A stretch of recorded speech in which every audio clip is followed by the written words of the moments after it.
हाय, मी मनीषा आणि आज दुपारचा 12-12:30 वाजून गेलेत आणि मी इथे स्वयंपाकासाठी नंतरच्या तयारी करत होते. आज सकाळी पोळ्या थोड्याशा कमी केल्या होत्या कारण दुपारी मुलांसाठी काहीतरी चटपटीत बनवू म्हटलं. तर मग आत्ता रव्यापासून एक पदार्थ बनवते. तर 2 वाटी रवा घेतलेला आहे छोट्या वाटीनं, कारण झटपट बनवायचं आहे. त्यासाठी मग दही लागणार होतं म्हणून रात्रीच विरजण लावलं होतं, कारण आधीच ठरवलं होतं की उद्या काय बनवायचं. तर 2 वाटी रवा घेतला होता, त्याला 1 वाटी आणि थोडंसं जास्त त्याच वाटीनं होईल एवढं मी दही घेतलेलं होतं. आता घरी लावलेलं दही जे असतं ते थोडंसं घट्टसर राहतं. दह्यामुळे आपण जे बनवणार आहे ते थोडंसं फुलणार आहे. आता तुम्हाला सांगूनच देते की काय बनवायचं आहे. तर मी आप्पे बनवणार आहे रव्याचे, जे झटपट होतात. आपल्याला डाळी वगैरे खूप अगोदरपासून भिजवत वगैरे घालायची गरज नाही, म्हणून झटपट होणार आहे म्हणून आधीच सगळी तयारी करून ठेवलेली होती. दही आणि रवा मिक्स करून घेतला. आता फक्त दह्यापासून नाही तर त्यामध्ये पाणी पण आपल्याला लागणार आहे, कारण रवा जसं जसं पाण्यामध्ये भिजतो तसा तो थोडासा फुलायला लागतो. म्हणून पाणी वगैरे घालून जसं आपल्याला आप्पे बनवण्यासाठी घट्टसर असं पीठ लागतं तांदळाचं डाळीचं, त्याप्रमाणेच याचं पण ठेवणार आहे. थोडंसं घट्टसर पीठ, खूप जास्त पातळ करायचं नाही.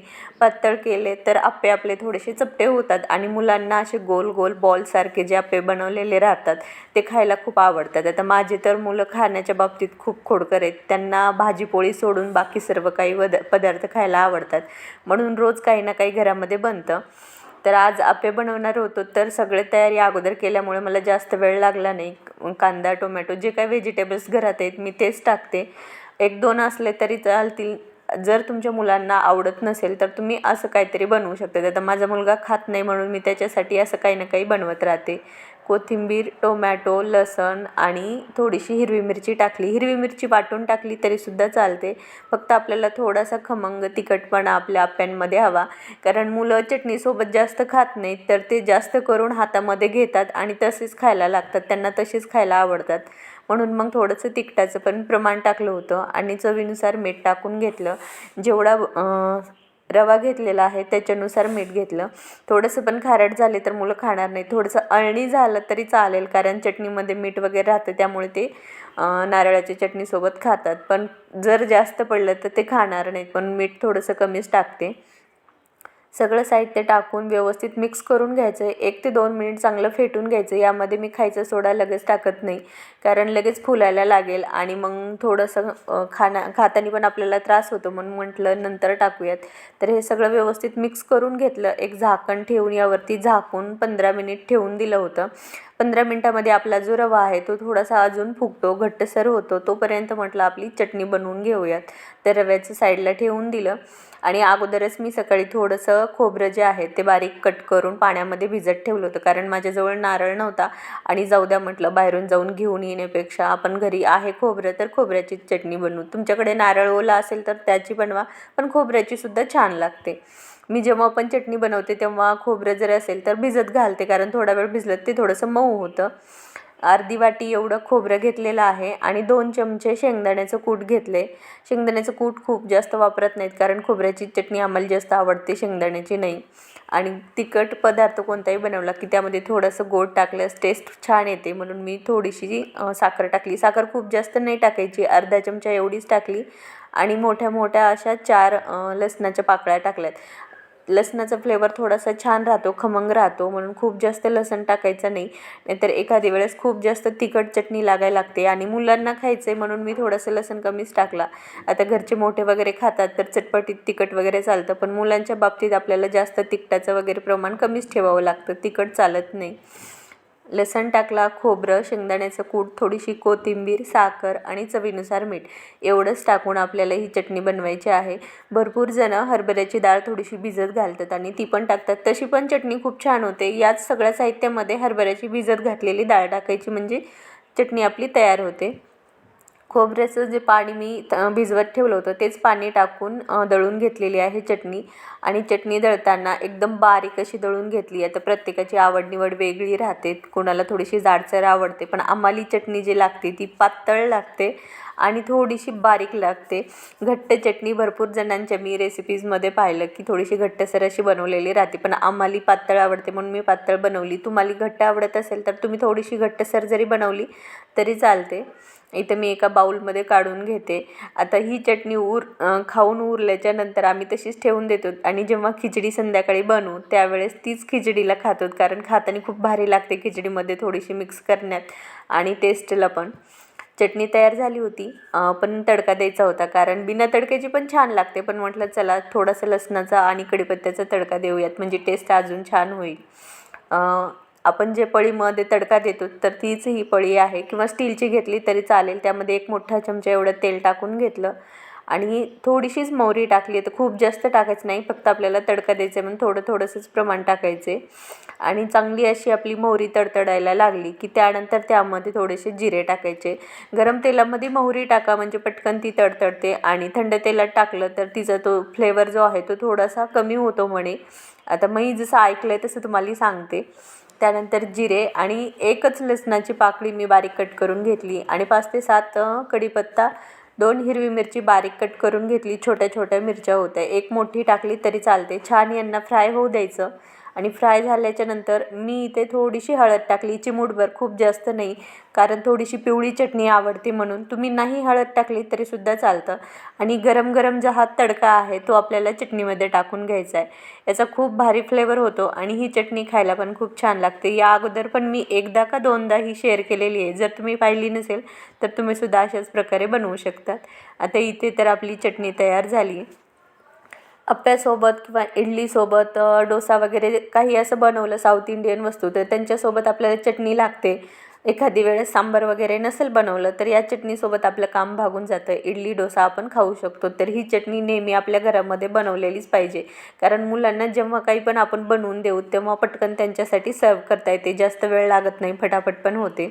आता तडका इथे मी मिक्स करून घेतला आणि हे साईडला ठेवून देऊयात, कारण आपल्याला आता आप्पे बनवायचे आहेत. आणि आपलं आप्प्याचं जे पीठ आहे ते पण भिजलं असेल, कारण 15-20 मिनिट झालेत भिजत ठेवून. तोपर्यंत आपली चटणी तयार झाली. इथे मी सांगितलं होतं की मी यामध्ये खायचा सोडा टाकलेला नाही, तर तसंच पीठ भिजत ठेवलं होतं. आता 15 मिनिटानंतर व्यवस्थित एकदम मिक्स करून घेते. पीठ जर खूप जास्त घट्ट असेल तर तुम्ही थोडंसं त्यामध्ये पाणी टाकून वाढवू शकतात, म्हणजे आपलं पीठ थोडंसं पातळ होतं. पण पातळ असेल तर पाणी टाकू नका, म्हणूनच पिठात पाणी टाकताना थोडंसं जपून टाकायचं. आत्ता इथे मी खायचा सोडा मिक्स करते, अर्धा चमचा एवढा. आता भरपूर जणांना नाही आवडत खायचा सोडा टाकलेला, तर नाही टाकला तरी चालेल. थोडेसे सॉफ्ट होतात, फक्त पीठ थोडंसं जास्त वेळ भिजत ठेवावं लागतं. खायच्या सोड्यावरती मी थोडंसं पाणी टाकून घेतलं, 2 चमचे एवढं.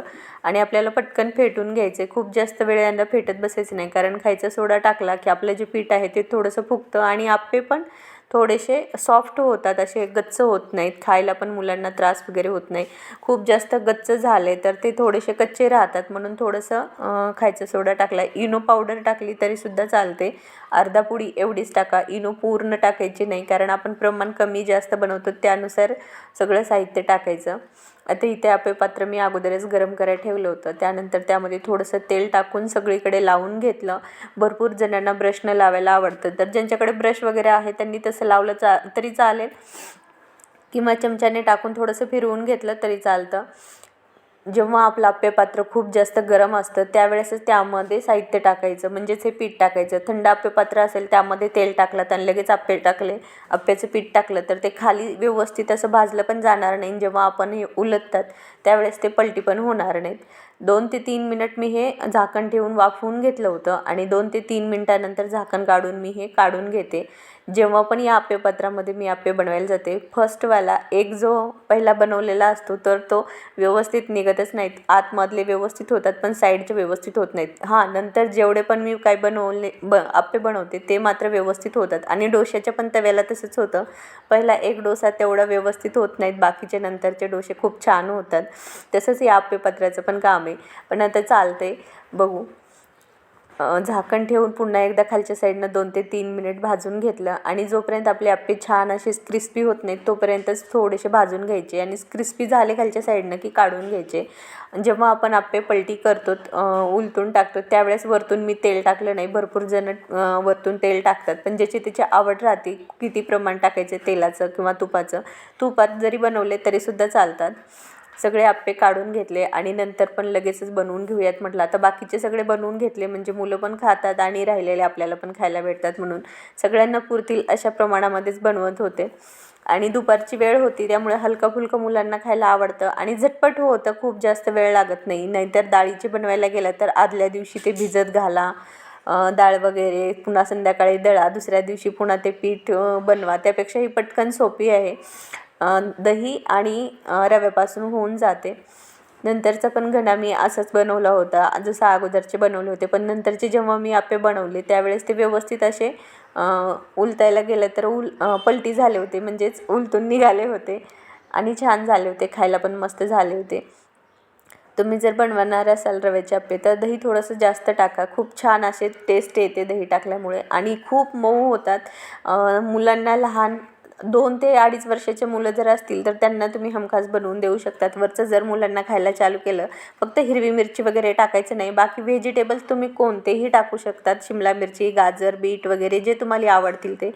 एक तर हेल्दी पण आहे आणि खूप जास्त ऑइली वगैरे नाही, झटपट होतं आणि मुलांना पण असे पदार्थ खायला आवडतात. त्यामुळे मुलांचं पण मन राहतं की आपल्याला काहीतरी वेगळं बनवून दिलं मम्मीनं, की रोज पोळी भाजी वगैरे काही असं बनवलं नाही आहे.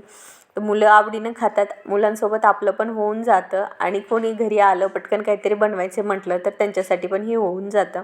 इथे छान असे माझे बनवून झाले होते. मी एका ताटामध्ये फक्त शूट करण्यासाठी व्यवस्थित असे ठेवून दिले होते चटणी आणि आप्पे आणि म्हटलं आता एवढे बनवले तर आपण ट्राय तर करून बघूयात, कारण खायला जिभेचे चोचले पुरवावे लागतात ना. तर खायला पण खूप छान झाले होते. तर आजची रेसिपी तुम्हाला कशी वाटली कमेंटमध्ये सांगा आणि रेसिपी आवडल्यास आपल्या चॅनलला लाईक, शेअर, सबस्क्राईब करायला विसरू नका. चला तर मग पुन्हा भेटूयात अशाच एका छानशा व्हिडिओमध्ये. तोपर्यंत धन्यवाद.